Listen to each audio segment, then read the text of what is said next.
Hi everyone, welcome back to my channel. In my opinion, if you watched my first video, I said I would be talking about problems in our government. There are so many things going on right now I want to address, but I would like to first start with what got me thinking about this in the first place, so I need to go back to the Obama administration. I think Obama will be a separate video, but I will touch on a few key things that made me start paying attention. Even though I didn't vote for Obama, in fact I didn't vote at all and never had, I was hoping he would be good for our country and possibly make race relations better. But I believe the exact opposite happened. By constantly talking about racism, pushing DEI and all the LGBTQ stuff, it just made the problem worse. I'm not saying I know how to fix it, but his approach was not the answer.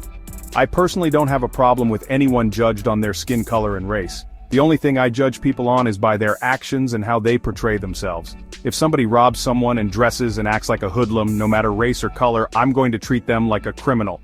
If we can all just be good people and quit constantly talking about race, I think most of the tension will go away. It is never going to completely go away.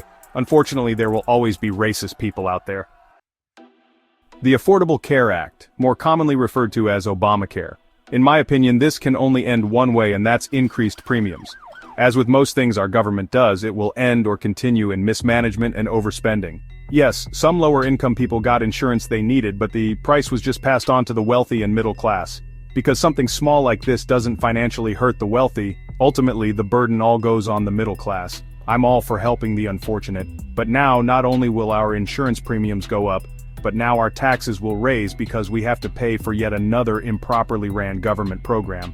I can't be the only one to see things like this are going to be a problem before they even start. Don't think I'm just bashing on Obama because he also did some good. Well, I got a little sidetracked, but that is a topic on its own. I just wanted to mention a couple of things that made me start paying attention to politics. When Trump decided to run for office, I thought, this is a great chance to get someone in office who isn't a politician, and obviously a great businessman. I really didn't know much about Trump other than he was a real estate mogul, a successful businessman, and very entertaining on The Apprentice. I was willing to take a chance on him. He couldn't be any worse than the many before him. This will be the first time I have ever voted. I was very happy when he won. I really did not want Hillary in the White House. She was way too far left and just rubbed me the wrong way. I have no problem with a female as president. I believe that we will have a great female president someday, and I hope I'm around to see it. We just have to find the right one, not have one pushed on us because she is a female. Harris being another one that was pushed on us. Just like with a male president, they need to be deserving of the position. It should not matter their race, skin color, or gender. Now we come to Biden.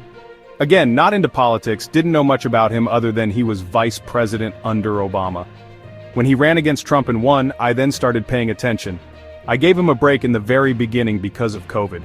After about 6 months to a year in, it was obvious that he was showing his age, having some form of dementia. It is incredible to me that the President of the United States, the most powerful nation on earth, has a man that can barely form a complete sentence. I have always been proud to be a US citizen until now. The whole world was laughing at us, and they have every right to. Why was he never removed from office?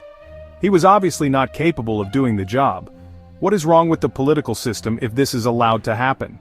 They could have replaced him due to health problems while still keeping his dignity. Instead, he continued with a train wreck of a presidency. Now, with Kamala being his replacement, I'm not sure who would have been better. She was probably even worse at answering a simple question or forming a coherent, non-rambling sentence. Now, as far as Trump is concerned, do I think he is the perfect candidate? No, he has his faults, as we all do. His main fault, I believe, is his inability to not say everything that he is thinking before he really considered the outcome. He definitely can say some off-the-wall stuff, and I'm sure that's why people either love or hate him. But at the same time, I believe that is one of his best qualities. Not worrying about what people think, and being a completely open book. The transparency under Trump is incredible. With Biden, there was zero transparency. They just seemed to be constantly covering for their incompetence.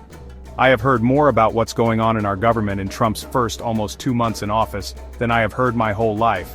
And I'm not a young man. It gives the people the ability to know what's going on without having to dig for info. With that info, maybe we could do something about the things we don't like before a bad decision is made, or being able to get behind something that is important to us. This was my journey that led me to politics and this channel. Please leave comments to let me know how I'm doing, or to let me know what you would like to hear about. Like and subscribe if you are enjoying this content. See you in the next video. If you would like to know where I made this video, click on the link in the description below to InVideo AI. It's a very easy site to use and it will help my channel.